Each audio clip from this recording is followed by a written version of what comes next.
time. Thank you. Thank you. I won't kick you off this time, I promise. I appreciate that. Thank you. Okay.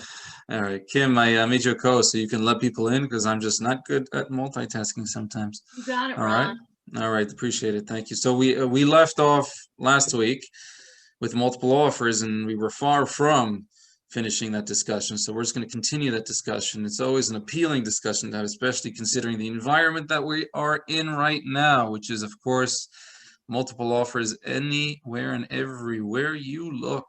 So more than likely, if your clients, your buyers, they like a house enough to submit an offer on, probably has multiple offers on it. So it's a fun discussion to have. Let me share my screen. Let's get this presentation started.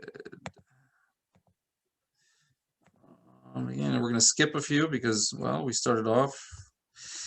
All right, so we discussed last week relationship and expertise. I believe we left off on concessions. And before we continue our conversation, anybody want me to talk about anything in particular? Do you have any scenarios, any occurrences, any experiences that happened to you in the past week or two you want to talk about? Because I definitely guarantee you that whatever we're about to talk about will be part of that discussion. Having to sell a house in order to buy a house and having that as a concession on your offer.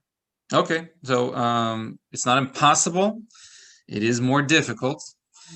So it always comes back to strength of offer. It also comes back to some creative ways on the list side as well.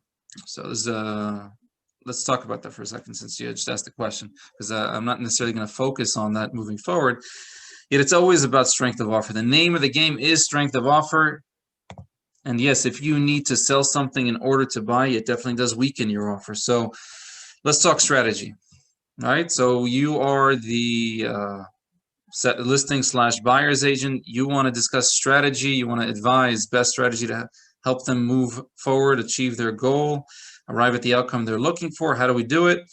Well, if you're going to compete on the very desirable homes, it will be even more difficult.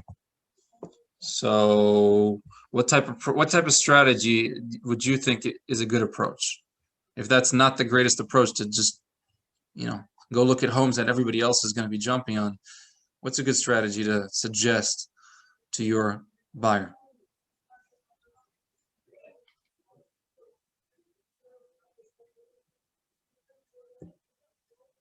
Mr. and Mrs. Buyer, a good option would be to do what? Look at the homes that other people are less desirable, right? Yeah. So there, in every market, even in today's market, there are homes that are overpriced, right? There's always two types of product. There's always the product that's there and it's been there for a while and they just priced it too high and it's considered overpriced by buyers and they just don't submit offers on it. And there's the other product that's it looks like it's priced well, even underpriced. Here today, multiple offers going tomorrow. Everybody wants to jump on that one. This is the type of product that you might want to strategically guide your clients to, right? The slightly above or overpriced properties. Maybe it needs a little bit of work, so maybe there's some sort of deterrent on it, right? It could be maybe a busy road or a flood zone, whatever it may be. There are always those type of properties that are less desirable, and that may be a good strategy to guide them, because if you're jumping into a scenario where there's 12 offers on the table, the first one to get canceled out is which one? The one with the sale contingency. Now, you could also strengthen your offer even in those type situations, yet the top way to do that is not necessarily liked by many buyers with sale contingencies. That is to pay a premium, right? So I have a buyer, sale contingency. There's 10 offers on the table. I have a discussion with the listing agent. What type of premium are we talking about? How much money do you need to gap from the top of the best offers? How much do you need to gap? How much of a premium do you need to pay to strengthen your offer to a point where they really should consider your offer? What do you think that barrier is? Let's just say there's the top offer, a home's been listed for 620, the top offer is 650. Where do you need to be with a sale contingency? You as a listing agent, you as a seller. Put yourself in their shoes. What if I gave you an offer for 660? It's $10,000 above your next best offer. Would that make you think? Yep. It might make you think, and some might say no. What if it was $15,000 over your next best offer? Think a little more. Yeah. So it depends on the seller, right? Some sellers might do it for $1. Other sellers may say 10,000 is not enough. Other sellers may say 15 is not enough. But what I'm trying to communicate to you guys is you have to pay a premium. You have to be above and beyond the next best offer. You have to gap yourselves, separate yourselves from the next best offer. And that's what a sale contingency unfortunately needs to do if they do want to compete with all of those, right? Another way to strengthen your offer, of course, is the, I guess, the position that you're in on the listing side. If the house isn't even listed, does that strengthen or weaken your offer? Of course, it weakens your offer, right? The house isn't even listed. So they won't even, any half decent listing agent won't even consider your offer at all, regardless what you submit, if it's not even on the market, right? Next, what if it was on the market without an accepted offer? Okay, that strengthens it a little bit. What about if it had an accepted offer on it, you were in attorney review? Yeah, that strengthens it a little bit. What if you're already past the attorney review, you completed attorney review, you're now under contract, they haven't done the inspection yet? Yes, it strengthens your offer. What if you're past, you're under contract and you're past the inspection contingency? Does that strengthen your offer? You see what I'm trying to say? The position that your listing is in will benefit you, will strengthen your offer on the purchase end. So you have to be able to communicate that to your clients. Depending where we are on the listing side, it will dictate our strength of offer on the buying side. So that's just another way to strengthen your offer on the buy side.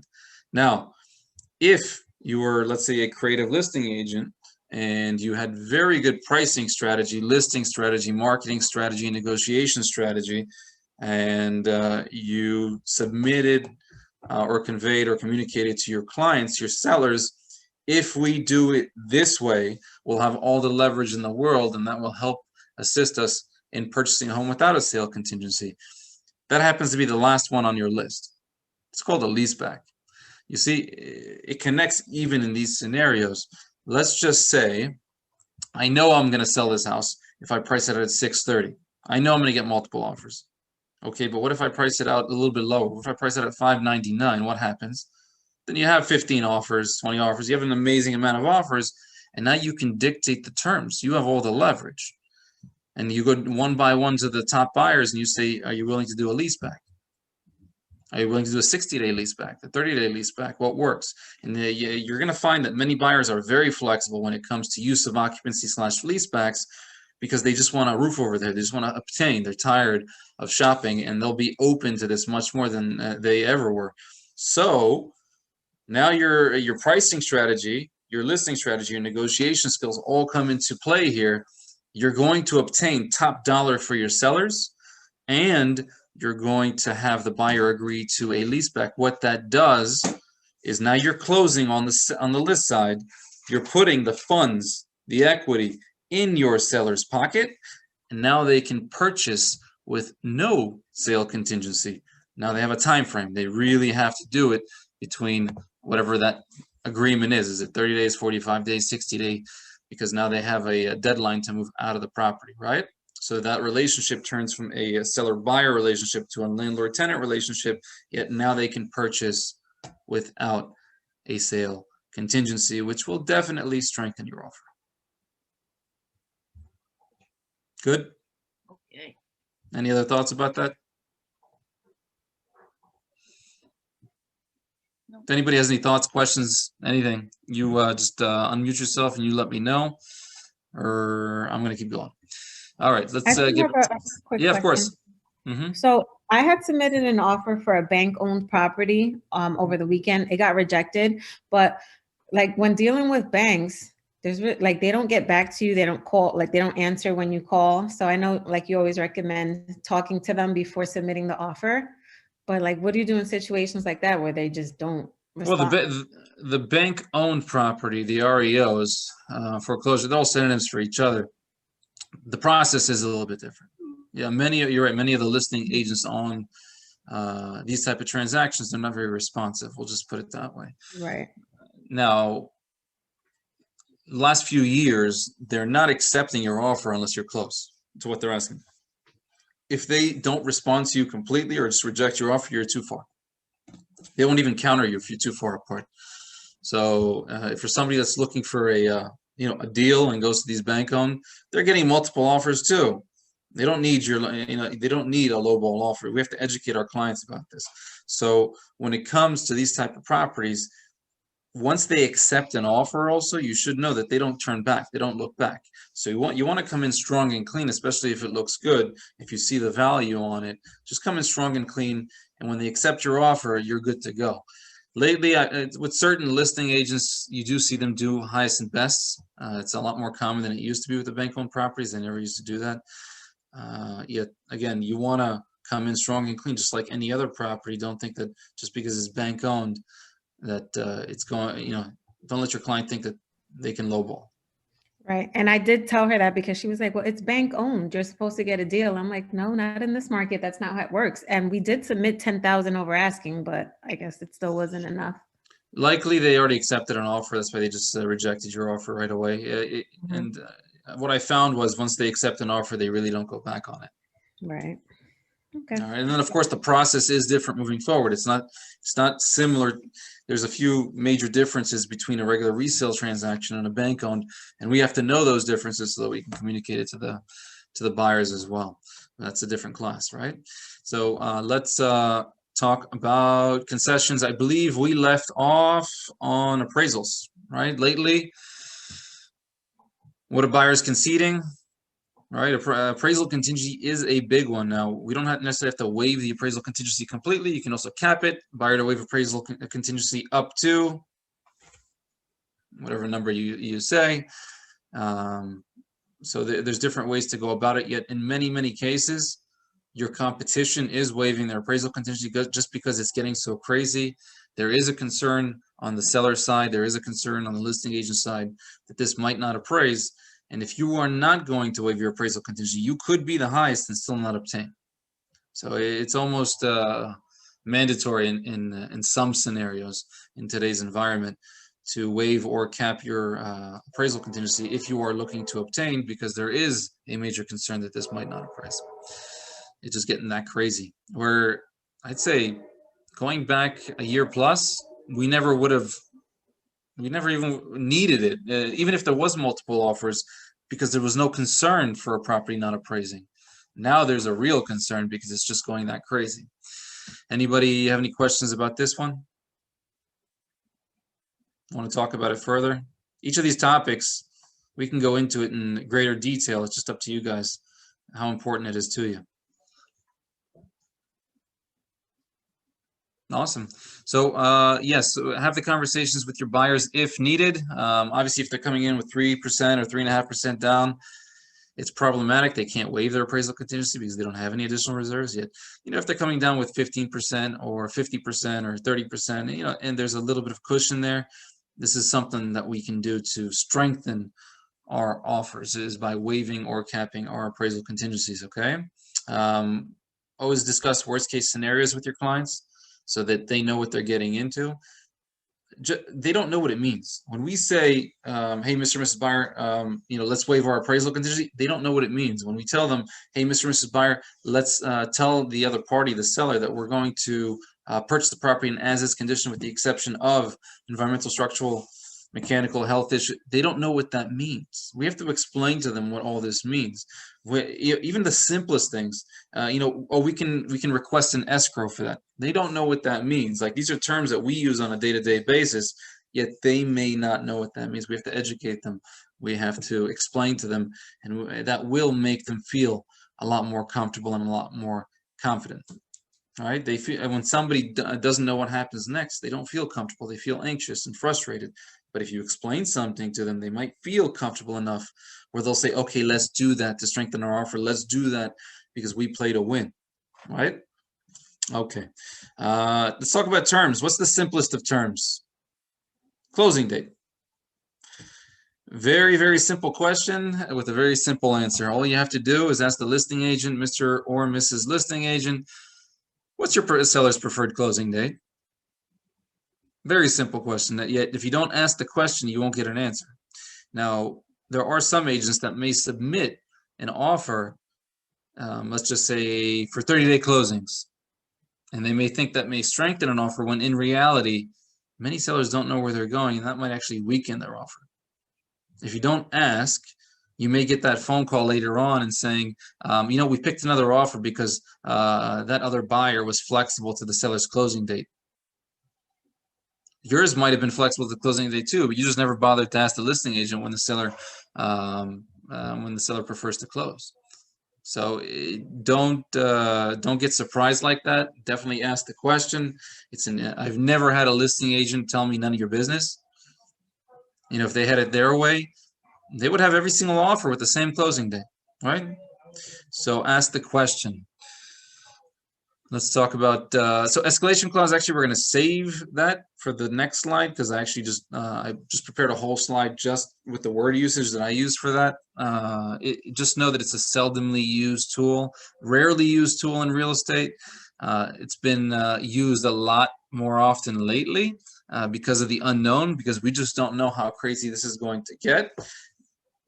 Just know there are scenarios, there are instances where you shouldn't be using them. Right? Sometimes sellers and listing agents are anti-escalation clauses. In these type scenarios, you don't want to be using it. You're going to get on their bad side very, very quickly. Also, if you know that you're up against a cash offer, being $1,000 over a cash offer, for instance, is not going to help you. Right? You have to, if you have a mortgage and you know that they have a cash offer on the table, you need to gap yourself. You know, escalation clause, that increment better be a very, very large increment if you're going to be above any particular cash offer. So those are different type scenarios that you don't necessarily want to use an escalation clause, but we'll talk about that more in the next slide. You had a question, somebody? I had something to share. Oh yeah, go ahead, please. So I had a very interesting situation with my first listing where I had an all cash offer. Person came in at the very last minute while we're in attorney review and, you know, went above everybody by a good $15,000, $20,000. And the strategy that they implemented is that after we accepted the offer, they went back to negotiating on the price and trying to bring the price down, which was crazy. Yeah. Crazy. So it's interesting, you know, like I was telling my buyers, everything that glitters isn't gold. These cash offers aren't always in your best interest because it doesn't guarantee anything. So, you know, there's something to consider because, you know, everything isn't always said and done, even though you may have a cash offer above other offers that are all on the table. So you have to weigh things. And you really kind of have to get a feel for the people that are submitting the offers and the level of interest and commitment that they really have. That was all that I wanted to say. Yeah, and that's where a level of integrity comes in, because there are some buyers and some buyers agents that will do what they need to do in order to obtain, and then they'll fool around later, which nobody really likes, and that comes back to integrity. Now, if you have a relationship with the agents and you know that they have a very high level of integrity, they know they do what that you know that they do what they say and say what they do, then it strengthens your offer in those type scenarios. Now, there's something that also Hugo mentioned that I'd like to talk about, but we're going to talk about it further on. What happens when you're in attorney review and another offer, a stronger offer comes in? You're the listing agent. What now? But we're going to talk about that in the scenario section, which is coming up soon. So we still have a good 35, 40 minutes, so we got plenty of time to get into it. So highest and best, right? Highest and best is your typical response from a seller and a listing agent in order to, it's also the best response in order to obtain top dollar from a buyer and a buyer's agent. Yet, you want to make sure that's exactly what's going to happen. You want to make sure that a highest and best deadline is going to be declared, and you're going to have time to submit your updated offer. And the reason I say that is because what you don't want happening is you don't want to suggest to your buyers, hey, Mr. or Mrs. Buyer, as a strategy, let's submit asking, and we'll update our highest and best offer right before the deadline. Lo and behold, they don't have one. They just select an offer to move forward with, and it's not yours. You're like that much closer to getting fired. All you needed to do is ask the listing agent, hey, Mr. or Mrs. Listing Agent, do you anticipate on conducting a highest and best deadline? Yes, yes, no, no. They know. They'll tell you, but you have to ask the question, don't assume. There are times that they just select an offer and move forward. It's a rare occasion, but it does happen, right? Letter to sellers, bio letters, love letters. There's a lot of talk about it lately. I am an advocate of it, and just do it the right way is all I'm going to recommend to you. It comes back to the question where do they or do they not strengthen your offers? In my opinion, they do. So just I would say I'm going to keep using them. Again, I'm not your broker. I'm just telling you how I conduct business. I'm just telling you to be a little bit more careful with them since, people are paying a lot more attention to them now. Now, I would tell you that it creates a connection that wouldn't otherwise been created. And the worst thing that can happen is that a listing agent might say, I'm not submitting this letter to my seller with the offer. Sure, great, thanks, wonderful, just submit the offer, thanks. Like, that's the worst thing. There's an exception, but for the majority of the time, the listing agents are submitting the letters to the sellers, and it does help us, it does benefit us. The only disadvantage is that they might say no. So there's a lot of commotion around it lately, yet, I do believe in these. I do believe it provides us an advantage, and I do believe it does strengthen our offers. So, any thoughts about that? Just keep going. The next one is an interesting one too. The lenders, right?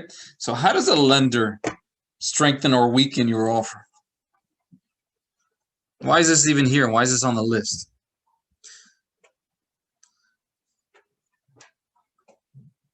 Who just had a listing with multiple offers? Anybody? You guys just have a listing with multiple offers on it? Hugo, okay, great. I can only see very few people here, so I see Hugo.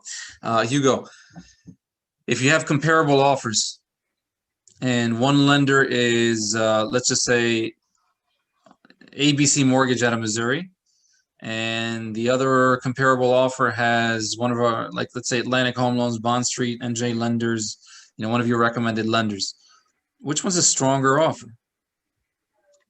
The one that you're most familiar with, the one that's giving you the most amount of detail, and the one that is showing you a timeline of what they're going to be doing and what you should expect. Yeah, so so your lender is what you're saying does either strengthen or weaken your offer. So it does matter. Okay, what else can a lender do to strengthen our offer, guys? What else can they do? They can also send you the love letter. They can do the letter, right? They can say this is a very qualified, buyer. I've collected all the financial documents, and we are good to go when you are, right? So in essence, they can do a letter too, or they can make the phone call. They can call the listing agent. Doesn't happen that often. If a lender calls up the listing agent and assures them or reassures them this is a very solid buyer, does that strengthen or weaken your offer? I think it strengthens your offer, especially when they do that because it's a rare thing to have. What else can they do to strengthen your offer?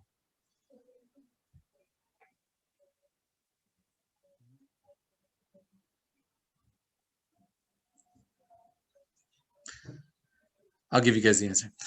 So what they can do to strengthen your offer is actually get the buyer through underwriting. Now, how does that strengthen our offer? Well, it gives us, as buyer's agents, the ability to say what? Hey, Mr. or Mrs. Listing Agent, our buyer is already through underwriting. All we have is 3 conditions to close. All we need is the appraisal, the title company's information, and the insurance, the 1-year homeowner's insurance receipt. That's it. We have those 3 conditions, and then we can close. Does that strengthen your offer? I believe so. So it's just another way that a lender can strengthen our offers. Any other thoughts about that? Question. Yes. Have you had any experience with this guidance residential as a lender? No, I've never had them. Okay. There's a lot of mortgage brokers out there. There's no shortage of mortgage brokers. Well, this one is, it's for the Muslim community. Okay. Well, there's quite a few. There's no shortage of lenders that will offer those type of loans. I didn't know if that was, would not strengthen the offer, or I don't know. Well, okay. Let's talk about this. Actually, it's a good topic. Let's just say the listing agent is not familiar with that lender, right? Which is very possible. They're not familiar with this lender. It might cause some concern. It might weaken the offer. What can the buyer do to strengthen their offer and then still go with whatever lender they choose? Well, what they could do is they could get pre-approved with the listing agent's preferred lender. Let's just say that Hugo, who's your preferred lender? Just shout a name out.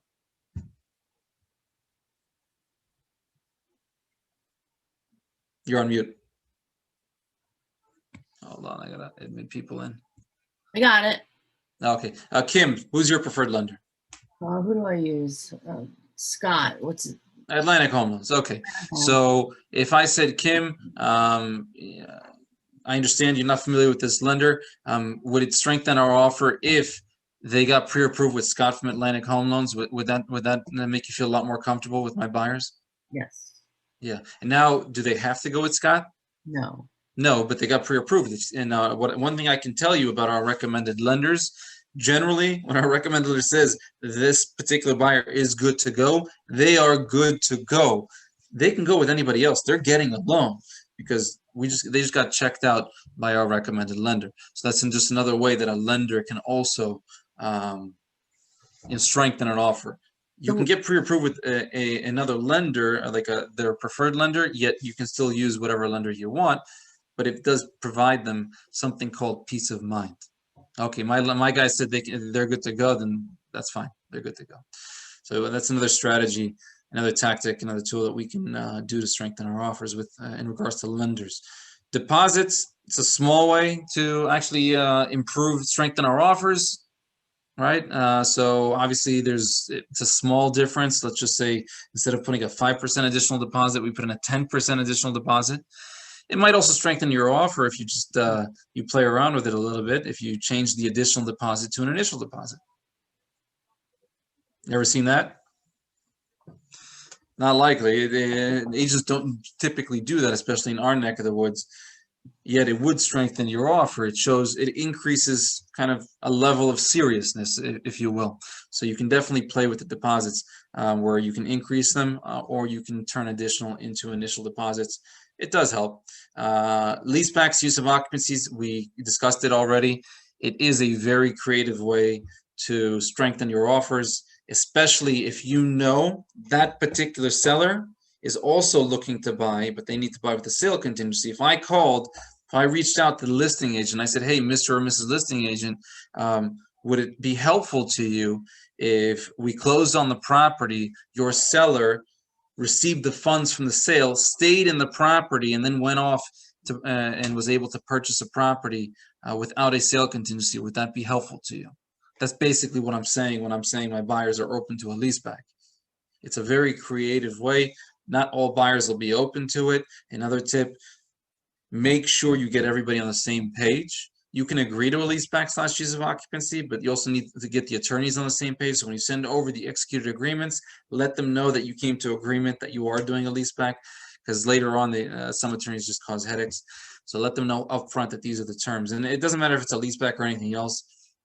It's with appraisal contingencies. It's with as-is. It's whatever you agreed upon. Make sure you communicate it to all attorneys so everybody's on the same page when you get that executed agreement over. Any questions about anything so far? All right. Some other ways that we can strengthen offers, it's not on this list, but obviously, who your attorney is may matter. Sometimes it makes or breaks a deal. Let's get to the escalation clauses. So I mentioned it before. I was going to talk about it a little bit more in detail as to what word usage we use. Now, where this goes, typically it should be in the email or communicated verbally or text message or somewhere in writing. Yet the majority of listing agents want us to put it where? On page 13, item 43, called additional terms. Now, your brokers don't like this. They don't like us practicing the law in a way by inserting legal language into an offer because we are an attorney state. Yet that's exactly where the listing agents want us to put it. So it goes typically in two places. So yes, the brokers don't like us to, but the listing agents want us to. You're going to put it in two places, which is additional terms on the offer, page 13, item 43, and the email. You're going to communicate it as well. This is just the word usage that we happen to use anytime we come around to using this type of tool. It's buyer submitting offer with escalation clause that we'll have. It doesn't have to be 1,000. It could be 500 or 5,000. There's no right or wrong here. So I just put $1,000 increments above any other offer that seller receives up to a maximum amount of evidence of a competing offer to be presented during attorney review.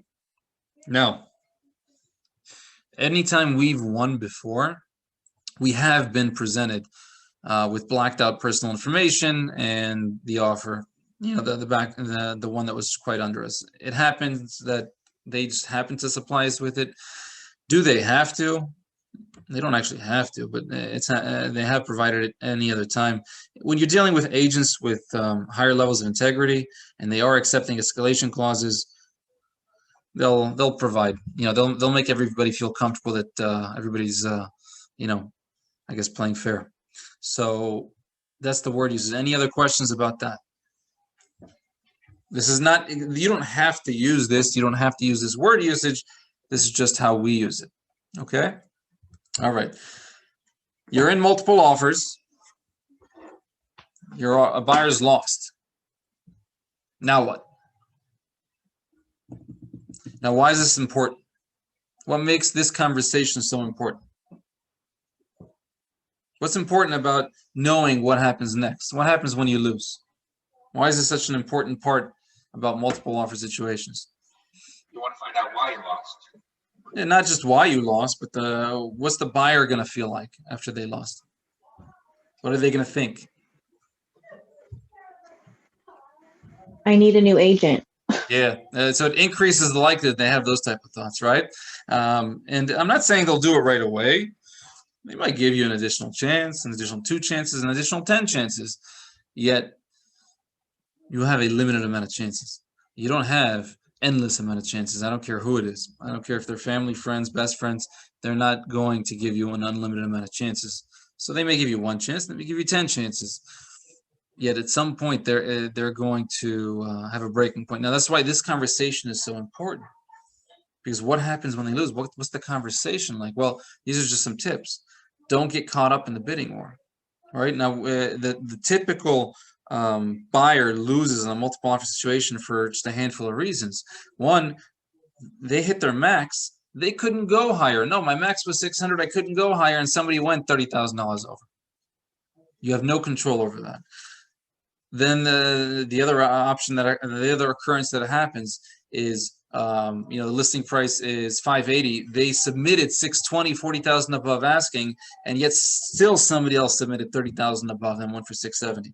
So, you were willing to go over, but this is the max you were willing to pay for this property, whether you had the ability or not to go even more, and somebody else was just willing to pay more. And then sometimes it just gets so crazy. It's already 100,000 above asking. It's a cash offer. You're just like, let's just go next. And you're seeing some crazy stuff happen lately. So, you don't get caught up. You just give it your best shot, put your best foot forward. And if you don't obtain, we go next. And you always want to get in the backup position. It does happen very often. Actually, it happens, I would argue, twice as often by the numbers now than it used to, compared to what it used to. So if the fallout rate was 1 out of 10, I think the fallout rate is closer to 1 out of 5 now. So if you have the ability to communicate to the listing agent that we want to be in the backup position. If this goes sideways, I want to be the first one to know, do it. There's many transactions that they reach out to buyer backup for one reason or another. Instead of putting it back on the market, you want to be in that position. It gives your clients a chance and opportunity to obtain that property. So you stay positive. Why? Because, well, negative thoughts don't necessarily increase the likelihood for positive outcomes. So we stay positive, and we also keep it positive in their heads. We want to help them visualize a positive path in their head, a vision, so to speak. So how do we do that? You know, Mr. and Mrs. Buyer, you know, we gave it our best shot. Yet I do know that we're going to find you the right home, the perfect home that you're going to enjoy for many years to come, and I'm going to make that happen. Sounds good? You're creating the vision, the path in their head, and you're putting a concrete thought that I'm going to make it happen. So it does that. Those type of conversations are not logical conversations; they're more emotional conversations, and it does help increase the likelihood that they stick to us. And that's exactly what we're looking to do. So you're better prepared for the next one. Now, I'm not just saying they're better prepared for the next one. I'm saying you're better prepared for the next one. These are experiences that make you a better agent. These are experiences that make them a better buyer. So they went through this experience and they lost. Are they better for it? Are they better buyers for it? Are they more experienced buyers for it? Are they stronger buyers for it? Yes, yes, and yes. Because now going into the next situation, they know more what to do. They know more how to strengthen an offer. They know more how to increase the likelihood that they obtain. And so do you. You're a better agent for it, right? So you're better prepared for the next one. You're going to come in stronger and cleaner on the next one. You're going to be more flexible with the seller needs on the next one, because you're looking to strengthen an offer, and now they know, they have a better idea of what the market conditions are actually like, what exactly is going on here, where beforehand maybe you explained it to them. Hell, maybe you explained it to them until your face turned blue and they still didn't understand, but now they do. So sometimes they do need to learn the hard way. It doesn't matter how much we communicate with them, what the environment is like, what the market conditions are like. Any questions about that? Opinions, thoughts? What you guys got? Ron, we have something in the chat.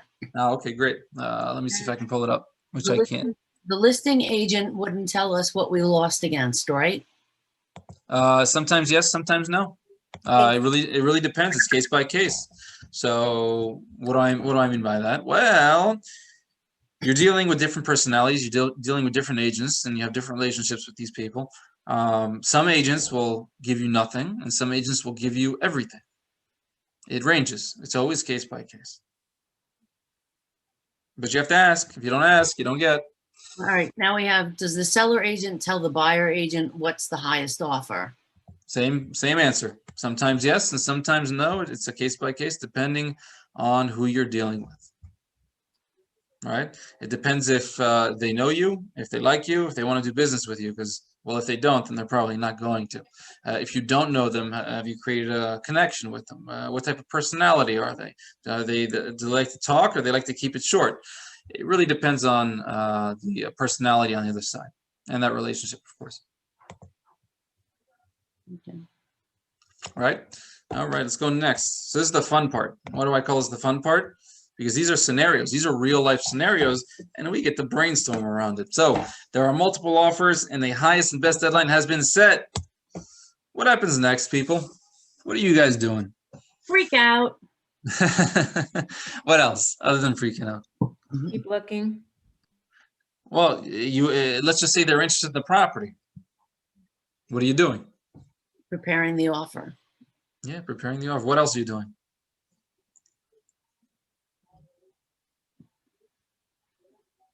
So you show them the house. They like the home.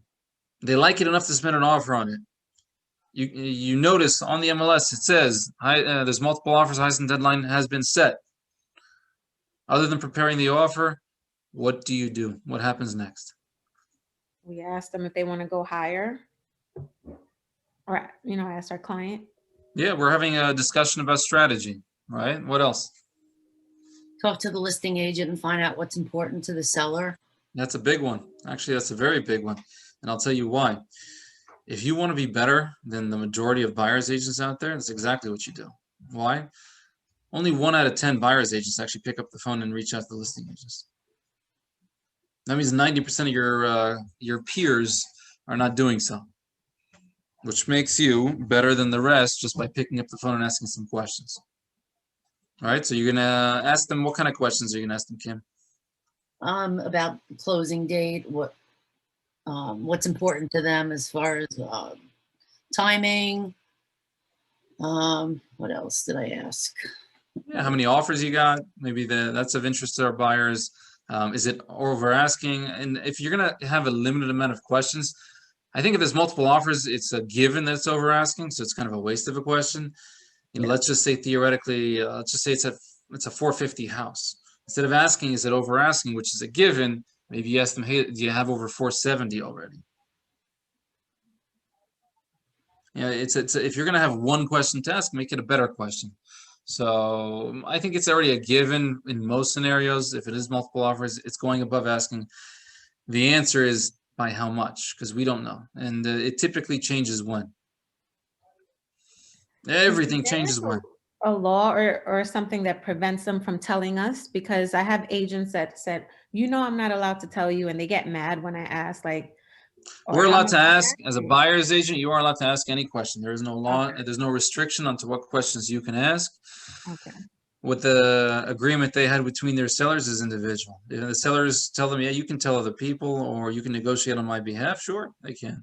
Because several times they talk, well, you know, I'm not supposed to tell you that, and I'm like, oh, like, sorry, like, You're not, so maybe offended. so, but maybe they're not supposed to tell you in certain circumstances, but you are allowed to ask. Okay. And If I want to ask him what his birthday and social security number is, I can ask him. There's no law against that. Okay. Yeah. Yeah. All right. Thank you. Yeah. So there's no restriction on what we can ask.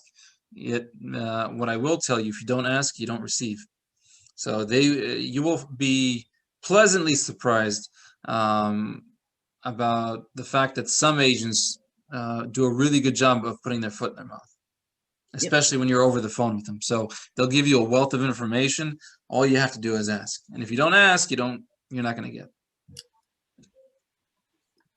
So some agents won't tell you nothing, and some agents will tell you the seller's life story, their life story, how many offers, where you need to be, who the attorney. They'll give you everything. So it ranges on who is on the opposing side. All right. So yes, we're gonna ask questions, we're gonna have a strategy discussion with our buyers. All very, very good stuff. That's exactly what happens next. Now, we're going to prepare them also. We're going to prepare them, Mr. and Mrs. Buyer. This is our strategy. Depending on when you are, do you have a few days to the deadline? Is the deadline today? This is what we're going to do. This is your max. I'm going to submit it right before the deadline, or the deadline's only on Monday afternoon, or it's Thursday. So right now, we're not going to submit the offer until Sunday afternoon, and we'll submit our highest and best on Monday afternoon. You can create the strategy, but you also have to communicate the strategy to your buyers depending on the scenario, on the moving parts, on the factors in play. Right? Let's go to the next scenario. I got a lot of these. These are fun. Property is listed on a Tuesday. It's priced at market value and likely to receive several offers over a matter of days. What are some strategies that we can communicate to our buyers so they can make an educated real estate decision? What are you guys telling them? What are you telling your buyers? It's Tuesday. It's priced looks like it's priced really well. Probably be gone in a few days. What are you guys doing? Well, Wednesday and Thursday are the big days for houses to come out. Why does the day make a difference? Does it matter? What does it matter if it's Monday or Friday?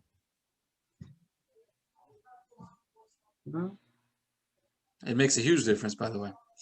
So if it's a Tuesday and they just listed it today, is it worthwhile having a conversation with the listing agent about possibly shutting it down?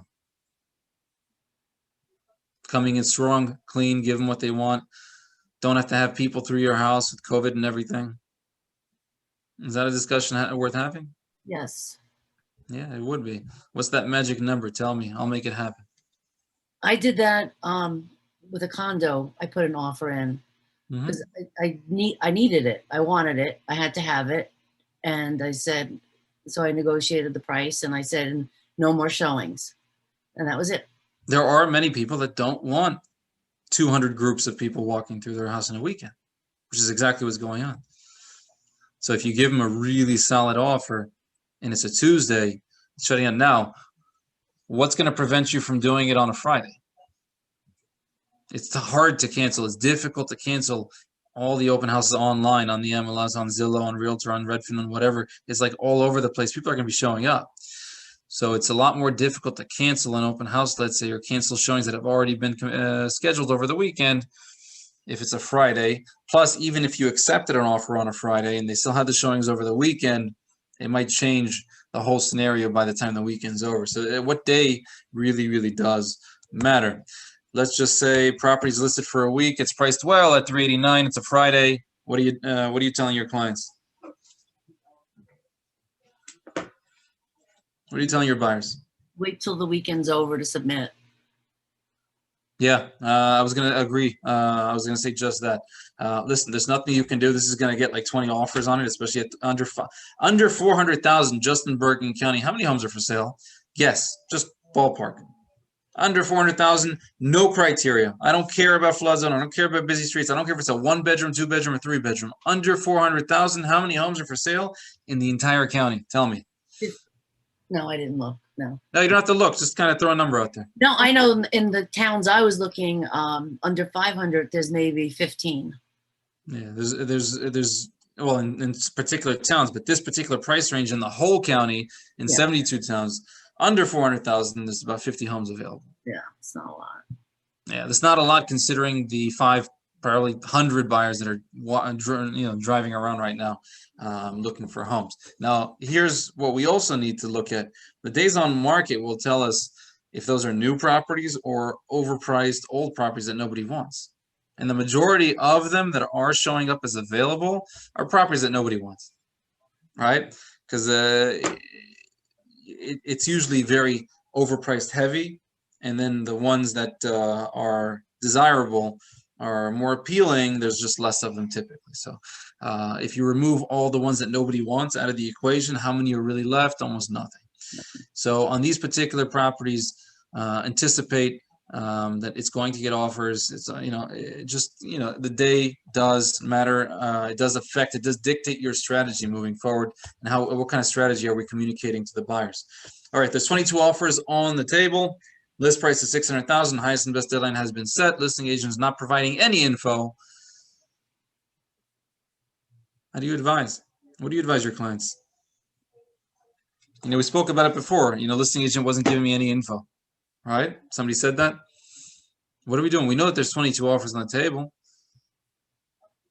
Just come in as strong as possible. Strongest, but what does that mean, coming in as strong as possible? Tell me. Highest price. What else? Fewest contingencies. Yeah. So what kind of contingencies? What are we communicating to the seller? What are we communicating to the listing agent? There's 22 offers. It's going to get incredibly crazy. I can guarantee you that thing goes up to 650, 660, 670. With that many offers, it's bound to get that crazy. So it's not just price. What else are we doing? What else are we communicating to strengthen our offer? Kim just kind of said it. What's the word usage we're using? Flexibility. Yeah, flexible. Seller can choose closing date, right? What about possible leasebacks, and what about buyer to waive appraisal contingency or buyer to waive appraisal contingency up to, let's say, the list price, 600,000. I don't know, whatever number you guys want to throw at it. Buyer to purchase property in as is condition with the exception of environmental and structural, mechanical and health issues, all that fun stuff, which pretty much covers a lot. So we're strengthening our offer. We're having these conversations with our buyers, how to strengthen our offer, and what's your walk away number, right? What's the highest, what's the max you're willing to pay for this? And if somebody's willing to pay more, then so be it. What is your walk away number? Where if it's higher than this number, I'm okay walking away. Right? So we're having those discussions with our buyers. All right, let's go next. Property has multiple offers. What time is it? We got a few minutes left, so we'll do one more, and then we'll just leave it open for a few questions towards the end. Property has multiple offers. Seller needs to sell in order to buy. Your buyer lives in a month-to-month rental. What is a creative way to strengthen your offer? We did discuss this. Tell me, what do you do? What do you offer up? How do you suggest your clients proceed?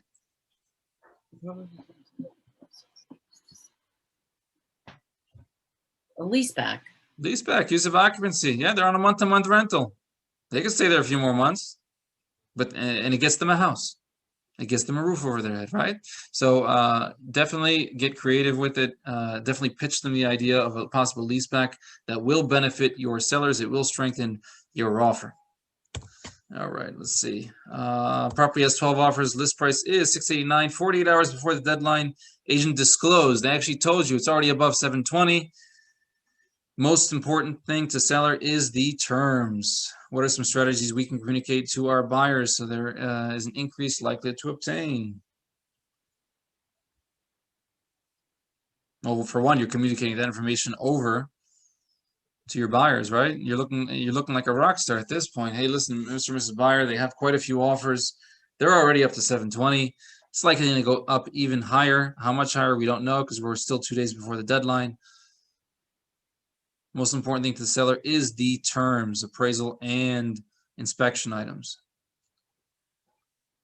All right, we're having those discussions with our buyers. We have to, and you're going to hear this over and over and over again because these are real life scenarios. By the way, every single one of these happened to me. That's how I can create them. So that's how I can discuss them. These are real life scenarios that occur. So what we do next will either increase or decrease the likelihood that we obtain. What time is it? Yeah, we got a few minutes. Property as multiple listing agent is not familiar with your lender. We kind of pitched the idea before. Mr. or Mrs. Listing Agent, who's your preferred lender? Would it be helpful if they got pre-approved with your lender? Yes, yes. That would definitely strengthen your offer. Also, to call for your lender to ring the listing agent, that would also obviously strengthen an offer. Hugo also mentioned a love letter from the lender saying these are well-qualified buyers. I've already collected all the financial documents needed. We're good to go when you are, so on and so forth, right? These are different things that we can do to strengthen our offer when it comes to our lenders. I think this is Hugo's example. He just kind of mentioned it. It actually happened to him. Happened to me quite a few times. I was on both sides. You have an executed agreement for your buyer after offer has been sent to the attorneys. Another offer that is even higher comes in. Is it possible that that even occurs in today's market? Yeah, of course. It happens all the time. What I like to see in these types of scenarios is fairness. So I believe that integrity matters. Also being fair matters. Now, let's just say if it's, I don't know, if it's $2,000 or $5,000 more, I would like to stick the same offer just for integrity's sake. But what if it's a crazy offer? What if it's a $10,000? What if it's $15,000 over? Then I'd expect fairness. Give me the opportunity to compete. Give me the opportunity to have a discussion with my buyers to see if they're willing to increase. And this does happen quite often, actually. So we'd like to see that. Does that happen all the time? No. Some listing agents just go straight, cancel on one, go directly to the other without even having the conversation or notifying the other party. So, you know, I'd like to see integrity and fairness in these type of scenarios. All right. Let's stop for a second because we got like 5 minutes left. I'll see your faces a little bit. It's 2:56. We got 3-4 minutes. Any questions, concerns, thoughts, opinions, comments? What you guys got? We need more houses. We definitely need more houses. Well, as a buyer's agent, what can you do to find more houses? I go through the expireds, go through the For FISBO. sale bios? Yeah, those are different ways, right? And then, of course, if you or another agent has coming soons, those conversations might be fruitful and they might actually provide your buyers an advantage. I can definitely share with you that it's of value to your clients, those type of conversations. So just the other day, I spoke to another agent. She was like, yeah, I got one coming here and I got one coming there and I got one. And if I have somebody for it and I'm providing and communicating that, hey, listen, there's a listing coming soon in this neighborhood for this price range, and it's not on the market yet. Is that of value? It doesn't have to be my listing. Is that of value to my buyers? Yeah, they get all excited, and it increases likely they continue working with us because we go above and beyond and provide them value like off-market properties. It doesn't have to be ours, right? So there's different ways. Of course, you can circle prospect. Of course, you can door knock. You can farm. You can call expires and FSBOs. You can send letters. You can do all kinds of stuff. So there are different ways to not just go above and beyond for your buyers. While you're doing it, there is an increased likelihood to also obtain a listing as well. Because while you're prospecting for your buyers, technically you're also prospecting and lead genning for listings as well. What else we got? Got 1 minute. Any last thoughts? No? Awesome. So I'll take the opportunity to thank you for being here. I really do appreciate you guys participating. You guys are all amazing. Next week, we'll discuss a different topic. Next week, we're moving our time from 2 o'clock to 4 o'clock, just so it doesn't cross over with some other classes that are going on at the same time. So we're gonna change our time moving forward at 4 p.m. Again, I want to thank you guys for being here, and we're gonna see you next week, 4 o'clock. Thank you, Ron. Thank you, guys. Have a great day, everybody. Bye.